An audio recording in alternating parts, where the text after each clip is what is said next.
역사하시네.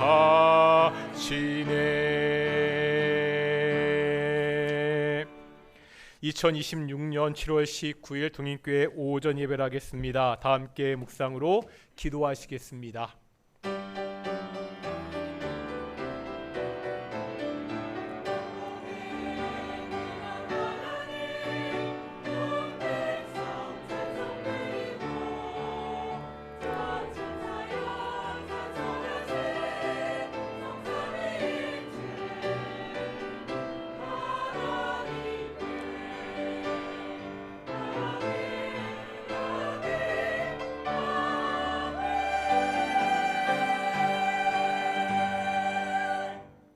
사도신경으로 우리의 신앙을 고백하겠습니다. 나는 전능하신 아버지 하나님 천지의 창조주를 믿습니다. 나는 그의 유일하신 아들 우리 주 예수 그리스도를 믿습니다. 그는 성령으로 잉태되어 동정녀 마리에게서 나시고 본디오 빌라도에게 고난을 받아 십자가에 못 박혀 죽으시고 장사된 지 사흘 만에 죽은 자 가운데서 다시 살아나셨으며 하늘에 오르시어 전능하신 아버지 하나님 우편에 앉아 계시다가 거기로부터 살아 있는 자와 죽은 자를 심판하러 오십니다. 나는 성령을 믿으며 거룩한 공교회와 성도의 교제와 죄를 용서받는 것과 몸의 부활과 영생을 믿습니다. 아멘. 찬송가 27장 함께 찬양하시겠습니다. 27장입니다.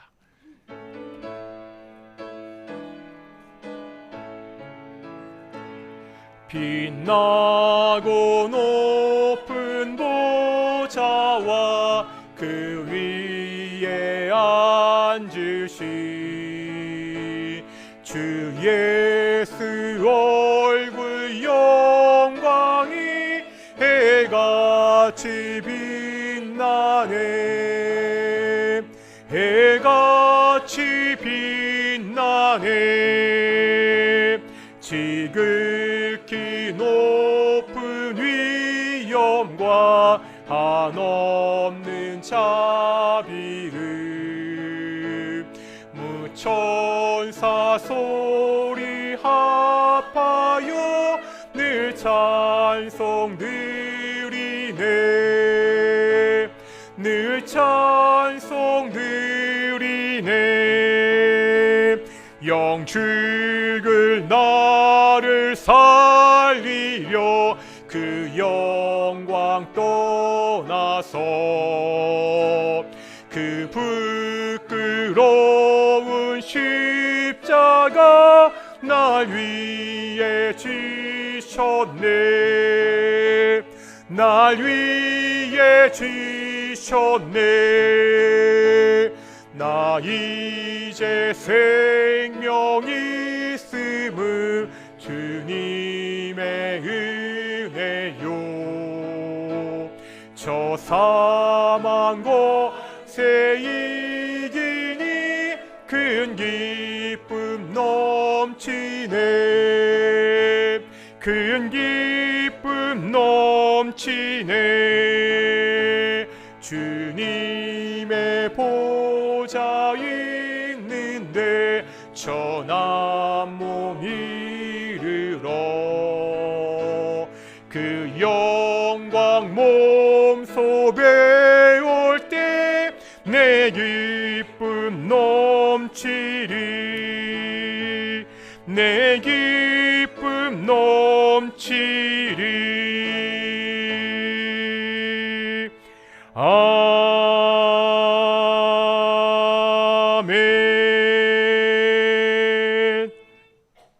성시 교독하겠습니다. 교독문 18번, 시편 31번, 31편 함께 교독하겠습니다. 여호와여 내가 주께 피하오니 나를 영원히 부끄럽게 하지 마시고 주의 공의로 나를 건지소서.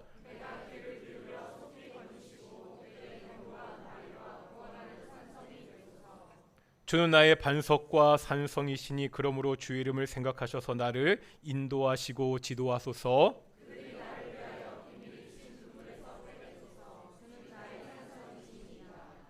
내가 나의 영을 주의 손에 부탁하나이다. 진리 하나님 여호와여 나를 속량하셨나이다.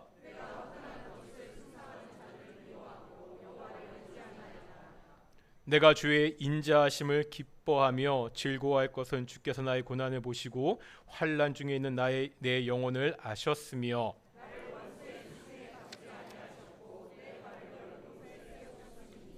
아멘. 자리에 앉으시겠습니다. 찬송가 357장 함께 찬양하시겠습니다.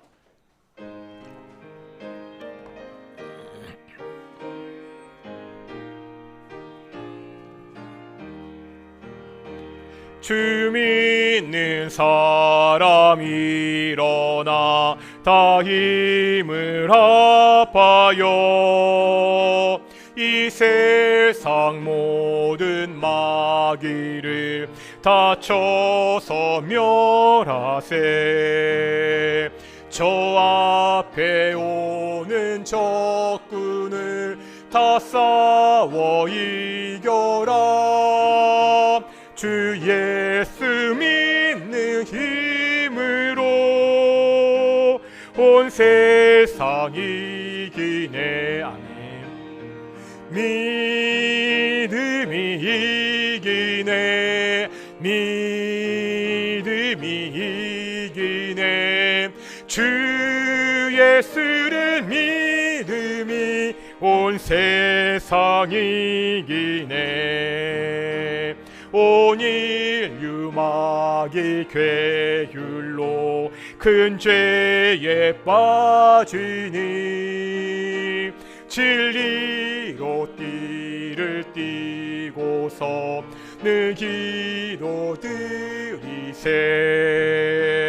참고 의지하면서 겁없이 나갈 때 주 예수 믿는 힘으로 온 세상 이기네. 믿음이 이기네. 믿음이 이기네. 주 예수를 믿음이 온 세상 이기네. 끝까지 이긴 자에게 흰 옷을 입히고 또 영생 복을 주시니 참 기쁜 일일세. 이 어두운 세상 지나서 저 천성 가도록 주 예수님 힘으로 온 세상 이기네. 믿음이 이기네. 믿음이 이기네. 주 예수를 믿음이 온 세상 이기네. 예배를 위해서 김경자 권사님 기도하시겠습니다.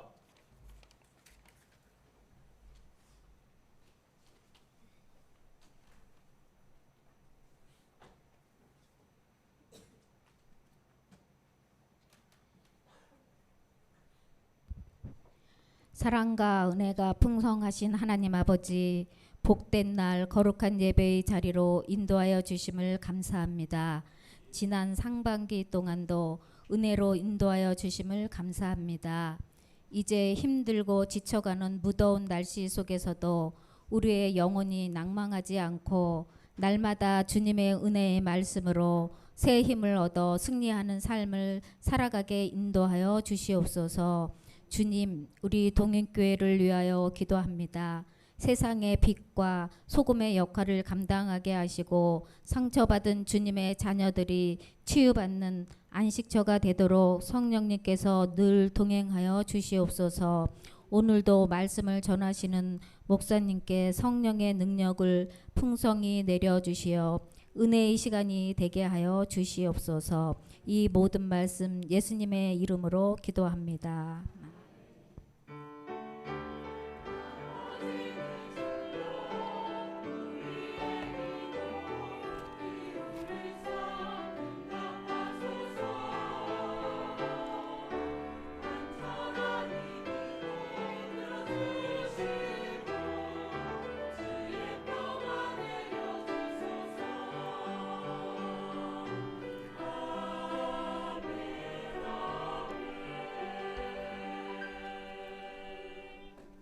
함께 말씀 보겠습니다. 요한복음 16장 25절에서 33절까지 말씀입니다. 요한복음 16장 25절에서 33절의 말씀 교독하겠습니다. 제가 먼저 25절 말씀 읽겠습니다. 이것을 비유로 너희에게 일렀거니와 때가 이르면 다시는 비유로 너희에게 이르지 않고 아버지에 대한 것을 밝히 이르리라.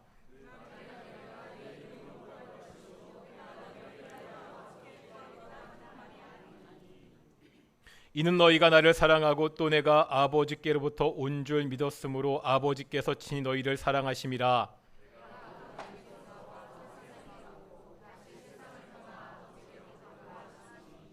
제자들이 말하되 지금은 밝히 말씀하시고 아무 비유로도 하지 아니하시니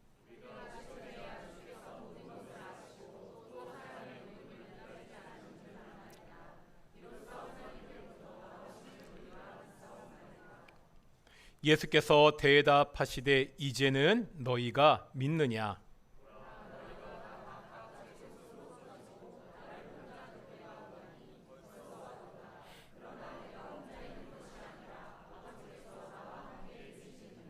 함께 읽겠습니다. 이것을 너희에게 이르는 것은 너희로 내 안에서 평안을 누리게 하려 함이라. 세상에서는 너희가 환난을 당하나 담대하라. 내가 세상을 이기었노라. 아멘.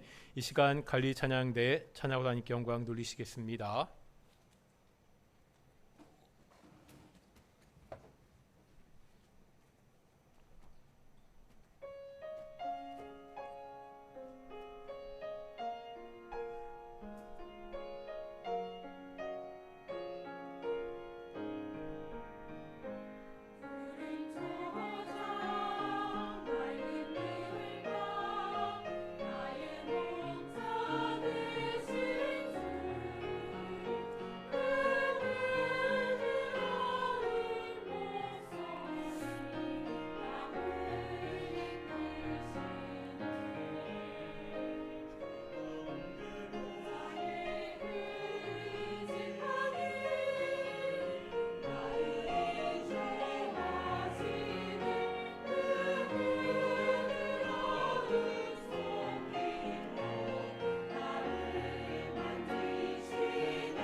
아멘. 오늘도 찬양 감사합니다.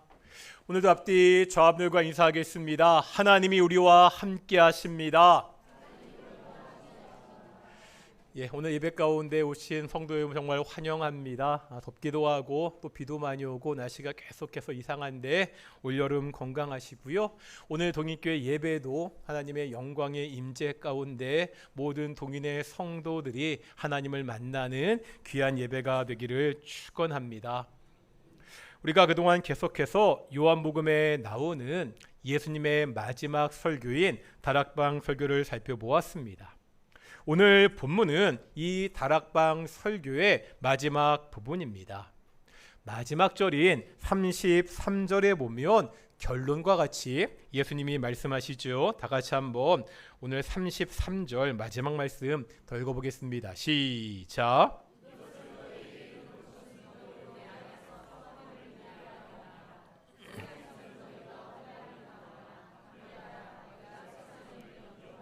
아멘. 그동안 다락방 설교를 하셨던 목적을 말씀하십니다. 예수님이요, 이 말씀을 제자들에게 하신 이유가 뭐죠? 평안을 누리게 하기 위함이다. 이렇게 말씀하고 있습니다. 예수님은요, 제자들이 평안을 누리기 원하셨습니다. 그런데 그 다음에 하시는 말씀을 보겠습니다. 평안과는 너무나 다른 상황이 나타나 있습니다. 뭐라고 말씀하십니까? 세상에서는 너희가 환난을 당하나. 세상에서는 너희가 환난을 당하나. 예수님은요, 제자들이 환난을 당할 것이라는 것을 앞에서도 말씀하셨습니다. 다락방 설교를 시작하면서 예수님이 가장 먼저 제자들에게 하신 말씀이 뭐였죠? 근심하지 말라였습니다. 이유가 뭐라고요? 지금 제자들이 근심하고 있기 때문입니다. 오늘은 다락방 설교 마지막이니까 다시 한번 그때 제자들이 근심했던 이유를 살펴보겠습니다. 왜 제자들이 지금 근심하고 있는지 알기 위해서는 다락방 설교 바로 앞에 나와 있는 요한복음 13장을 봐야 됩니다. 13장 1절과 3절입니다. 먼저 1절 읽겠습니다. 시작. 다음 3절입니다. 시작.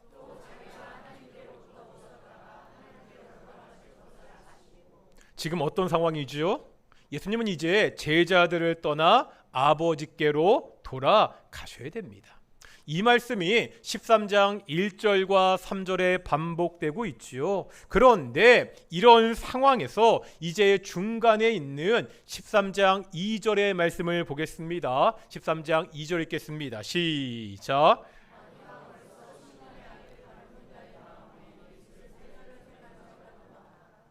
예수님의 제자 중 한 사람인 유다가 예수님을 팔려하고 있습니다. 믿었던 제자의 배신입니다. 뿐만 아니라 13장 36절부터 보면 예수님이 베드로에 대해 말씀하십니다. 베드로가 이제 3번 예수님을 부인할 것이다. 이렇게 말씀하시죠. 그러면서 이제 13장 30절 볼 텐데 시간적 배경이 나오고 있습니다. 읽겠습니다. 시작. 밤이 깊어지고 있습니다. 13장 전체 내용을 보면 이 밤은 단지 시간만을 의미하는 것 같지 않습니다. 상황이 점점 안 좋아지고 있습니다. 밤은 깊어져 가는데 선생님은 없습니다.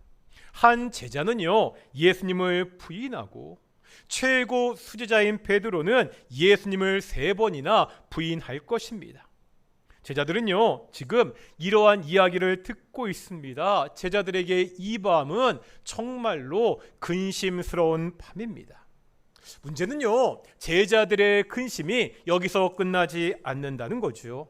예수님이 떠나가시면 이제 제자들은 세상에 남아 있습니다. 이 세상이 문제라는 거예요. 이 세상이 어떠한 세상이죠? 예수님은 15장에서 세상의 제자들을 미워할 것이다 말씀하셨습니다. 이 말씀은요, 그냥 감정적으로 저 사람들 싫어 이런 차원의 문제가 아니었습니다. 16장 2절에 보면 사람들이 제자들을 쫓겨낼 것입니다. 뿐만 아니라 제자들을 죽이는 일도 벌어질 것이라고 말씀하고 있습니다. 제자들이요, 세상에서 환난을 당합니다. 이것이 앞으로 제자들이 처하게 될 현실입니다. 그런데 이런 상황에서 예수님은 평안을 말씀하고 있습니다. 예수님의 말씀과 현실에 큰 괴리가 있습니다.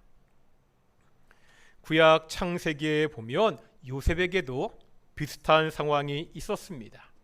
창세기 39장에 보면 요셉이요 보디발의 집에 노예로 있습니다. 지금 한번 요셉의 현실을 보실까요? 요셉은 노예입니다. 태어날 때부터 노예가 아니죠. 멀쩡하게 아버지의 사랑을 받으며 잘 컸습니다. 그러다 다른 사람이 아니라 형들에 의해서 노예로 팔렸습니다. 정말 상상조차 할 수 없는 끔찍한 불행이 찾아왔습니다. 고향도 아닌 먼 타국에 팔려 지금 남의 집에 노예로 있는 그러한 상황입니다. 그런데요, 창세기 39장에 보면 반복되는 단어가 나옵니다. 한번 보실까요? 먼저 2절 보겠습니다. 시작. 3절입니다. 시작. 어떤 단어가 반복되고 있죠? 형통입니다. 지금요, 요셉을 형통한 자라고 말씀하고 있습니다. 요셉이 처한 끔찍한 현실과 너무나 대조가 됩니다. 노예와 형통한 자. 어떻게 요셉은요, 이러한 처참한 상황에서 형통한 자가 될 수가 있었지요? 요셉이요, 특별히 의지가 뛰어나거나 어떠한 환경도 잘 극복할 수 있는 그러한 사람이기 때문이 아닙니다. 다시 오늘 본문을 볼 텐데, 제자들의 앞날에는 분명히 환란이 있습니다. 이 환란은 말씀드렸죠. 그냥 조금 힘들다는 정도가 아닙니다. 때로 내 죽음을 각오해야 되는 그러한 환란입니다. 그런데 예수님은요, 평안을 말씀하고 있습니다. 이런 환란의 상황에서 어떻게 제자들이 평안할 수 있습니까? 이 제자들이 불굴의 의지를 가진 사람들입니까? 정말 대단히 특별한 그러한 믿음을 가진 사람들입니까? 그렇지 않습니다. 오히려 오늘 본문을 보면 제자들의 모습은 아주 연약합니다. 이제 오늘 본문 25절부터 28절의 말씀을 볼 텐데, 여기에 보면 예수님께서 앞으로 다가올 새 시대에 제자들이 하나님과 누리게 되는 특별한 관계를 말씀하고 있습니다. 다락방 설교 내내 하셨던 말씀의 종합인데, 첫째는 이제 하나님에 대해서 비유로 아는 것이 아니라 직접 알게 된다고 말씀합니다. 우리 나와 있는 25절 말씀 읽어보겠습니다. 시작.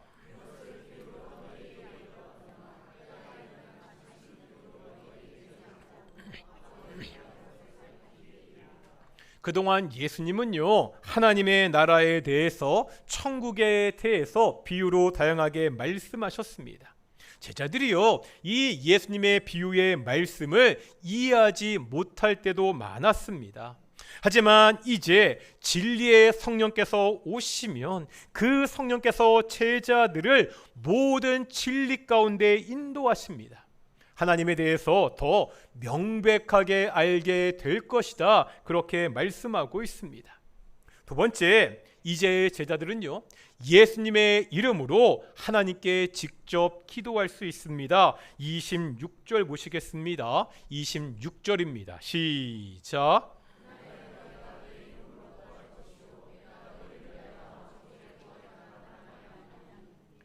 우리가 지난주에 예수님의 이름으로 하나님께 직접 기도하는 것이 얼마나 대단한 특권인지 보았습니다. 우리는 구약의 성도들과 다릅니다. 두려움을 가지고 하나님께 나아가지 않습니다. 예수님의 십자가의 공로를 힘입어서 그 찢겨진 휘장 사이로 하나님께 나아갑니다. 하나님 앞에 직접 나아가 기도할 수 있는 엄청난 특권을 받았습니다. 이런 일들이 가능한 이유는 하나입니다. 27절 하반절에 나오는 말씀처럼 하나님께서 우리를 친히 사랑하시기 때문입니다.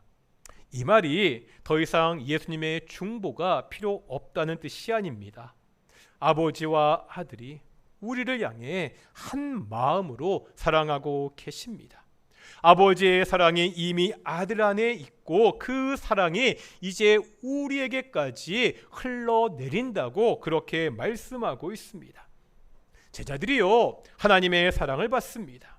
이제 하나님이 누구신지 분명히 알고 예수님의 이름으로 하나님께 직접 기도하는 때가 올 것이라고 예수님이 말씀하고 있습니다. 문제는요, 제자들이요, 이 예수님의 말씀을 오해합니다. 제자들이 예수님의 말씀을 듣고 뭐라 반응하지요? 이제 오늘 본문 30절 말씀을 보겠습니다. 30절입니다. 시작.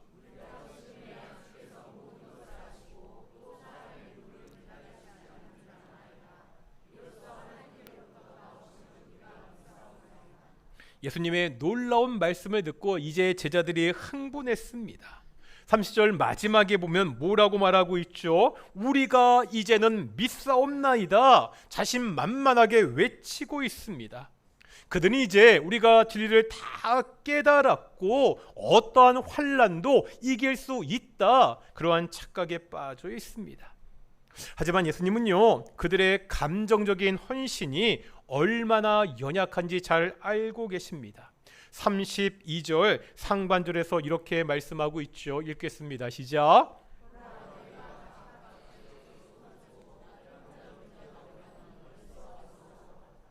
나를 혼자 둘 때가 오나니. 예수님의 이 말씀은 그대로 이루어지지요. 예수님의 십자가 앞에서 제자들이 어떻게 했지요? 진리의 말씀을 깨달은 자들처럼 굳건하게 믿음의 자리에 있었습니까?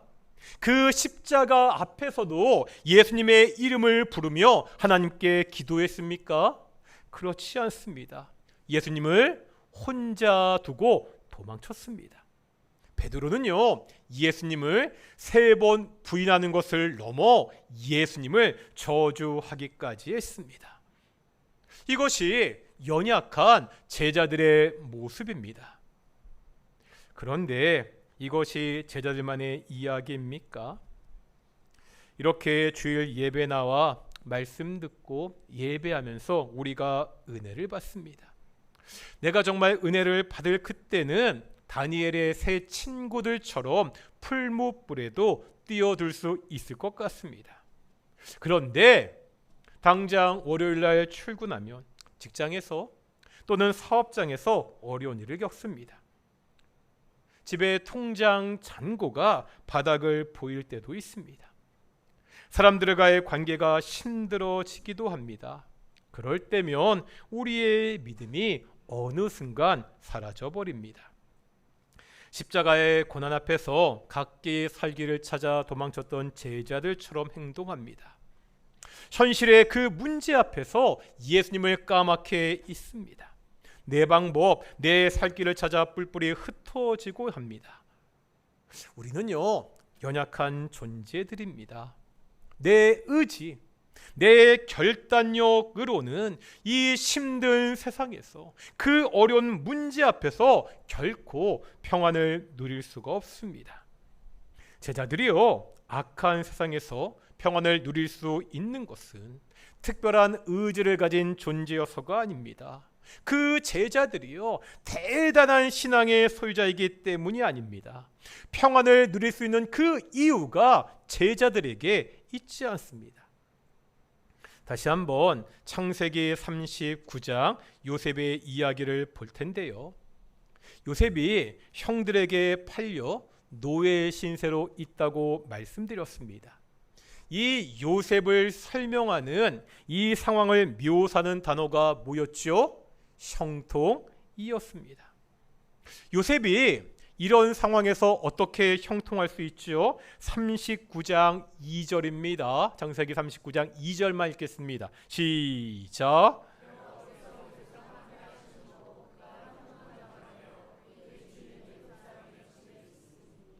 왜 요셉이 형통하다고요? 여호와께서, 하나님께서 요셉과 함께 하심으로. 밑에 3절 읽겠습니다. 시작. 지금 보디발이요, 본 것이 있습니다. 하나님께서 요셉의 범사에 형통하게 하신 것을 보았습니다. 지금 2절과 3절에서 말하고 있죠. 지금 남의 집에서 먼 타국에서 노예 생활하고 있습니다. 그러한 요셉이 형통했던 이유가 뭐라고요? 어떠한 형편도 이겨낼 수 있는 특별한 의지를 가져서가 아니라는 거죠. 누가 함께 하셨기 때문에 하나님이 여호와 하나님이 함께 하셨기 때문이라고 말씀하고 있습니다. 이제 다시 제자들의 모습을 보겠습니다. 제자들이요, 특별해서 평안을 누릴 수 있는 것이 아닙니다. 이 평안의 이유가 제자들에게 있지 않다는 거예요. 다시 한번 결론의 말씀 33절 읽어보겠습니다. 33절의 말씀입니다. 우리 33절 말씀 보여주시겠습니까? 읽겠습니다. 시작.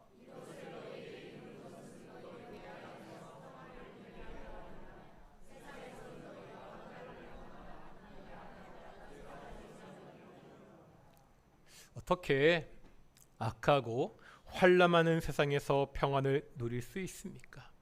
이런 세상에서 우리가 어떻게 담대하게 살 수 있지요?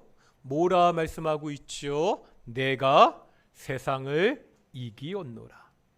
예수님이 세상을 이기셨기 때문입니다. 여기서 동사의 시제를 살펴볼 필요가 있습니다. 예수님이 세상을 이기셨던 말씀을 들으면 쉽게 떠올릴 수 있는 사건이 있지요. 예수님의 십자가와 부활입니다. 예수님이 십자가에서 돌아가셨을 때 세상이 예수님을 이긴 것 같이 보였습니다. 하지만 예수님은 죽음을 이기고 부활하셨습니다. 이 부활을 통해서 세상을 이기셨습니다. 그런데 오늘 본문에서 예수님이 세상을 이기셨노라 하시는 때는요, 아직 십자가를 지기도 전입니다. 십자가와 부활은 미래의 일입니다. 그런데 예수님은 내가 세상을 이길 것이다 이렇게 말씀하지 않습니다. 헬라어로 보면 시제가 완료형입니다. 이미 일어난 사건입니다. 예수님의 승리가 이미 확정이 되었습니다.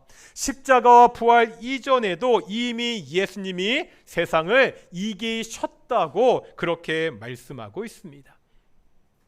복음서를 보면 세상은 끊임없이 예수님을 흔들고 유혹했습니다. 공생애를 시작할 때 사단이 광야에서 예수님을 시험하지요. 육신의 청욕과 세상의 영광으로 예수님을 유혹했습니다. 사람들이 예수님을요, 정치적인 왕으로 삼아서 그 세상의 권력을 가지라고 끊임없이 요구했습니다. 그러나 예수님은 한 번도 세상의 방식에 타협하지 않으셨습니다. 오직 하나님의 뜻에 순종하셨습니다. 또 어떻게 하셨죠? 귀신을 내쫓으셨습니다. 병든 사람을 고치셨습니다. 풍랑을 잠잠하게 하시고 죽은 사람도 살리셨습니다. 예수님의 전생애가 이미 악한 세상에 대한 완벽한 승리였습니다. 십자가와 부활은요, 패배에 대한 경기를 막판에 뒤집어 놓은 기적적인 역전승이 아닙니다. 삶을 통해 이미 거둬 놓으신 완벽한 승리에 대한 영광스러운 마침표가 됩니다. 예수님이 이미 세상을 이기셨습니다. 그렇다면 예수님이요, 세상을 이기셨다는 이 위대한 선언이 오늘 나랑 무슨 상관이 있죠? 예수님이 이기신 것이지 내가 이긴 것은 아니지 않습니까? 예수님이 평안을 말씀하시죠. 그런데 이때 예수님이 말씀하시는 평안은 어떠한 평안입니까? 예수님은 이렇게 말씀하십니다. 내 안에 평안을 누리게 하려 함이라. 내 안에, 누구 안이죠? 예수님 안에서 누리는 평안입니다. 그러면 예수님의 승리가 나의 승리가 되는 방법은 간단합니다. 뭐지요? 우리가 누구 안에 거하면 되는 거예요? 예수님 안에 거하면 됩니다. 이런 거지요. 우리가 한번 비행기를 타고 미국에 간다고 생각해 보겠습니다. 이 비행기가 저 넓은 태평양을 건널 때 나는 뭐 하고 있죠? 내가 태평양을 건너기 위해서 날갯짓 하고 있습니까? 내가 비행기 안에서 엔진을 돌리고 있습니까? 아니죠. 나는 그냥 비행기 안에 있으면 됩니다.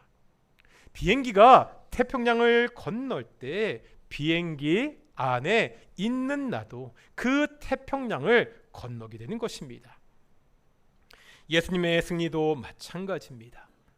우리가 어떻게 세상을 이길 수 있습니까? 내심으로 아둥바둥 싸우는 것이 아닙니다. 누가 세상을 이기셨다고요? 예수님이 세상을 이기셨습니다. 그러면 우리는 어떻게 하면 된다고요? 예수님 안에 거하면 됩니다. 그러면 예수님의 승리가 나의 승리가 되고 예수님의 평안이 나의 샬롬이 되는 것입니다. 여기서 한 가지 질문이 생기죠. 이미 이겼다고 합니다. 이미 승리가 확정되었다고 합니다. 그런데 왜 내 삶은 여전히 치열한 전쟁터 같을죠? 왜 우리가 여전히 환난을 당하고 있습니까? 전쟁에서 적군의 사령관이 황복하고 본진이 무너졌다고 해도 총소리가 바로 멈추지 않습니다. 아직 항복 소식을 듣지 못한 산속의 잔당들, 폐장병들이 끝까지 저항하면서 총을 쏘아댑니다. 하지만 그들의 총소리는 패배자의 마지막 발악일 뿐입니다. 사탄의 권세는요, 예수님의 순종과 십자가 앞에서 이미 머리가 깨졌습니다. 완전한 패배를 당했습니다. 그러나 여전히 이 세상에는 악한 잔당들이 세력이 남아 있습니다. 어떻게든 우리를 넘어뜨리려고 발악을 하고 있습니다. 이것이 우리가 현실에서 겪는 환난입니다. 하지만 이들이 아무리 발악을 하더라도 이들의 발악에는 기한이 있습니다. 언제까지죠? 예수님이 다시 오실 때. 예수님이 다시 오실 때 그들은 더 이상 이러한 발악조차 할 수 없을 것입니다. 돈의 문제, 질병의 고통, 무너진 관계의 문제가 나를 향해서 총을 쏘아댈 때가 있습니다. 두려워할 필요가 없습니다. 그것은 이미 패배한 적들의 마지막 발악입니다. 전쟁의 승패는 이미 끝이 났습니다. 우리는 내가 이길 수 있을까? 이런 두려운 마음으로 싸움하지 않습니다. 우리가 바라봐야 되는 깃발이 있는데 이 깃발에는 이렇게 써 있습니다. 담대하라, 내가 세상을 이기었노라. 담대하라, 내가 세상을 이기었노라. 여러 가지 문제로 근심하며 힘든 시간을 보내고 있는 성도들이 계실 것입니다. 연약한 육체의 문제로 힘들어하신 분이 여기에도 계십니다. 자녀의 문제 때문에 잠 못 이루는 부모들도 있습니다. 경제적인 문제 앞에서 한숨 쉬는 그러한 분도 있습니다. 그런 문제가 없다. 그 현실이 다 끝났다는 것이 아닙니다. 우리 앞에 있는 그 문제, 현실만 보지 말고 우리가 먼저 기억해야 되는 사실이 있다는 거지요. 예수님이 이미 세상을 이기셨습니다.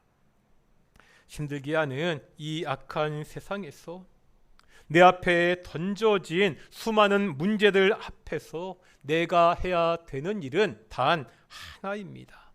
나를 사랑하시는 아버지의 품으로 이미 세상을 이기신 그 예수님 안으로 들어가는 것입니다. 오직 하나님의 말씀을 붙들고 우리가 기도의 자리로 나아가야 됩니다. 예수님 안에 참된 평안이 있습니다. 우리 인생의 매 순간순간 오늘 이 예수님의 말씀을 기억하며 살아가는 성도들이 되기를 축원합니다. 담대하라, 내가 세상을 이기었노라. 한번 우리 옆에 분들에게 이 기쁜 소식을 고백할 텐데 한번 이렇게 고백하겠습니다. 담대하십시오. 예수님이 세상을 이기셨습니다. 아멘. 우리 함께 찬양하며 기도 가운데 나아가겠습니다.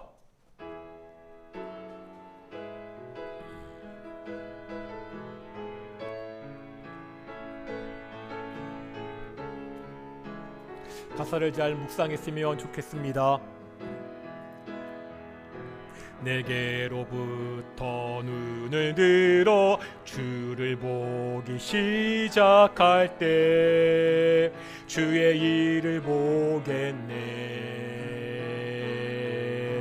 내 작은 마음 돌이키사 하늘에 꿈꾸게 하네. 주님을 볼 때 모든 시선을 주님께 드리고 살아계신 하나님을 느낄 때 내 삶은 주의 역사가 되고 하나님이 일하기 시작하네. 성령이 나를 변화시켜 모든 두려움 사라질 때 주의 일을 보겠네. 황폐한 땅 한가운데 주님 마음 알게 되리. 주님을 볼 때 모든 시선을 주님께 드리고 전능하신 하나님을 느낄 때 세상은 주의 나라가 되고 하나님이 일하기. 다시 한번 찬양하겠습니다. 내게로부터 눈을 들어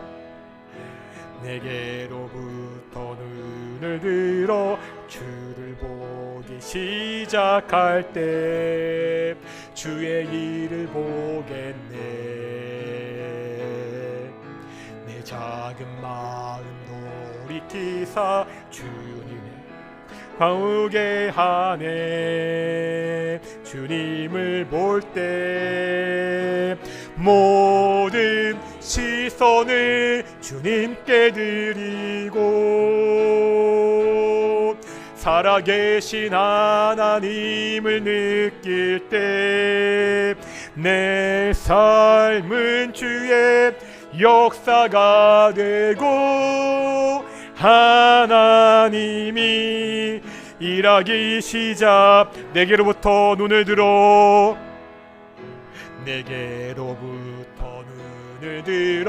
주를 보기 시작할 때 주의 일을 보겠네. 내 작은 마음 돌이키사 하늘에 꿈꾸게 하네. 주님을 볼 때 모든 시선을 주님께 드리고 살아계신 하나님을 느낄 때 내 삶은 주의 역사가 되고 하나님이 일하기 시작. 우리의 시선은 지금 어디를 향하고 있습니까? 때로를 힘들게 하고 어려운게 하는 문제들이 우리 앞에 있을 때가 있습니다. 그런 현실에 우리의 시선을 두는 것이 아니라 담대하라, 내가 세상을 이기었노라, 그렇게 말씀하신 그 주님께 우리의 시선을 돌리기를 소망합니다. 승리의 이유가, 평안의 이유가 내게 없습니다. 예수님이 승리하셨기 때문에 우리가 승리할 수 있습니다. 예수님이 우리에게 평안을 주셨기 때문에 우리가 평안할 수 있습니다. 어떤 문제들이 있으시죠? 지금 그 문제를 붙잡고 기도하는 시간 되기를 소망합니다. 담대하라, 세상을 이기셨다고 말씀하신 그 말씀을 붙잡고 우리가 직접 예수님의 이름을 부르며 하나님께 기도한 시간 되기를 소망합니다. 함께 기도하겠습니다. 예수님, 오늘도 당신의 이름을 부르며 아버지 되신 하나님께 기도합니다. 하나님, 우리가 살다가 겪는 여러 가지 문제들과 어려움들이 있습니다. 때로 우리가 감당치 못하는 그러한 삶의 무게가 우리를 짓누를 때도 있습니다.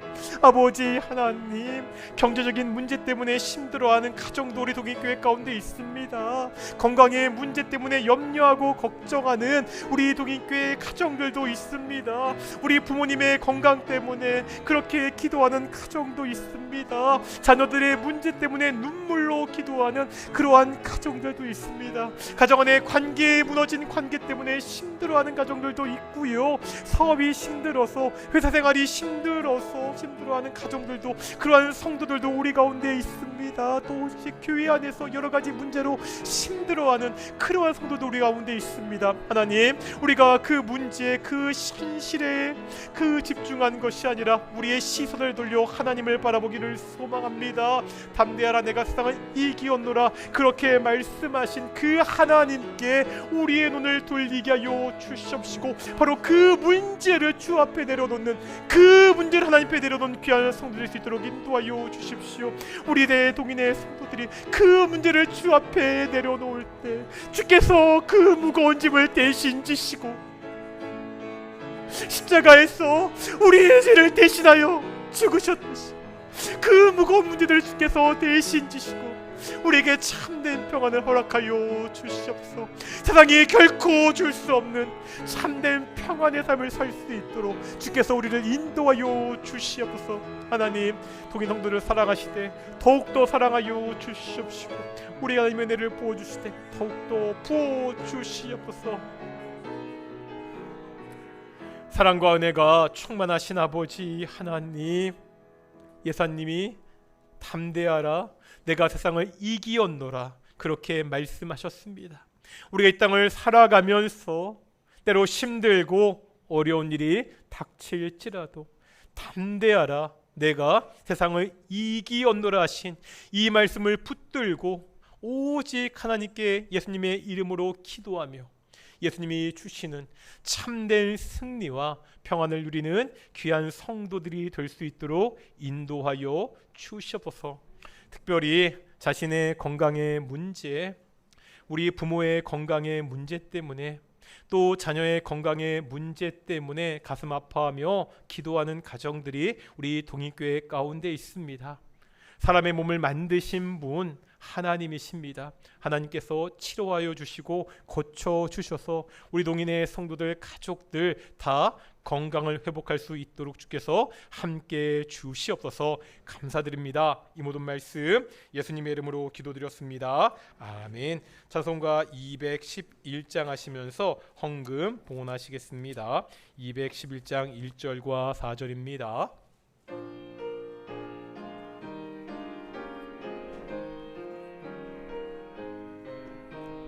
값비싼 향유를 주께 드린 막달라 마리아 본받아서 향기로운 산제물 주님께 바치리. 사랑의 주네 주님께. 4절입니다.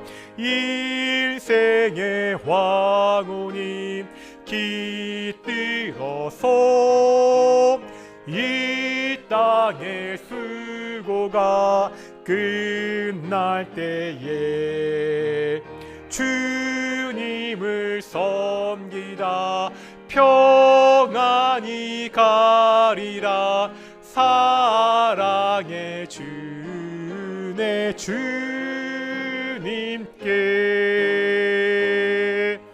아멘.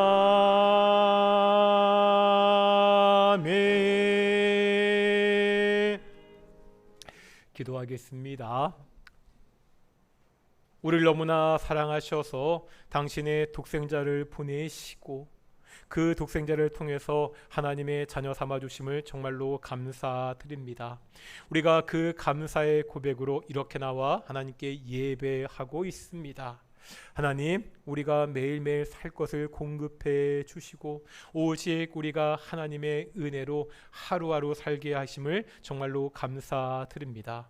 이 감사의 고백을 담아 작은 예물을 하나님께 드립니다. 하나님, 이 예물이 사용될 때 오직 하나님의 영광을 위해서 오직 하나님의 뜻대로 사용될 수 있도록 인도하여 주시옵소서. 하나님, 우리 동인의 성도들 살아갈 때 부족함이 없도록 하나님이 풍족하게 채워 주십시오. 오직 하나님이 공급하시는 것으로 풍성하게 살아가는 우리 귀한 동인의 성도들이 될 수 있도록 인도하여 주시옵소서. 감사드립니다. 이 모든 말씀 예수님의 이름으로 기도드렸습니다. 아멘. 다시 한번 인사하겠습니다. 하나님이 우리와 함께 하십니다. 계속 광고한 대로 토요일날 새벽 기도회가 토요일날 6시 30분에 있습니다. 그래서 내일 월요일 새벽 기도회는 없고요. 화요일부터 토요일까지 새벽 기도회가 진행되고 화요일부터 금요일까지 저녁 6시, 토요일은 6시 30분에 진행됩니다. 정말 기도할 것이 많은 때 우리 동인의 성도들 많이 나와서 함께 기도하셨으면 좋겠고요. 수요 예배도 계속해서 수요일마다 7시 30분에 그렇게 진행되고 있습니다. 사실 우리가 살면서 하나님의 말씀을 차근차근 공부할 시간이 많이 없습니다. 물론 이렇게 주일 나와서 설교를 듣는 것이 굉장히 중요한데요. 설교는 조금 일방적인 선포에 그러한 경향이 있지요. 그런데 우리 수요일날 성경 공부는 성경 구절들을 찬찬히 찾아가면서 함께 깊이 공부하는 시간입니다. 이렇게 좀 말씀을 공부하는 시간도 우리한테 꼭 필요하거든요. 많은 분들 나와서 함께 좀 기도하는 그러한 시간 되었으면 좋겠습니다. 다 함께 일어나시겠습니다. 찬송가 55장 함께 찬양하시겠습니다. 찬송가 55장입니다.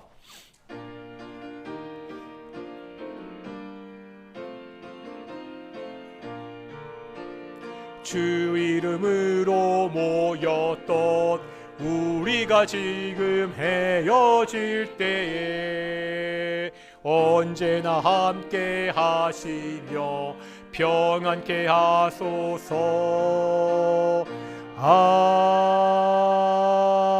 아멘. 기도하겠습니다. 이제는 예수 그리스도의 은혜와 아버지 하나님의 사랑하심과 성령의 교통하심이 이 악하고 험한 세상에서 예수님이 주시는 참된 평안을 누리고 살아가는 동인의 성도들 가운데 영원히 함께 하시기를 축원하옵나이다. 아멘.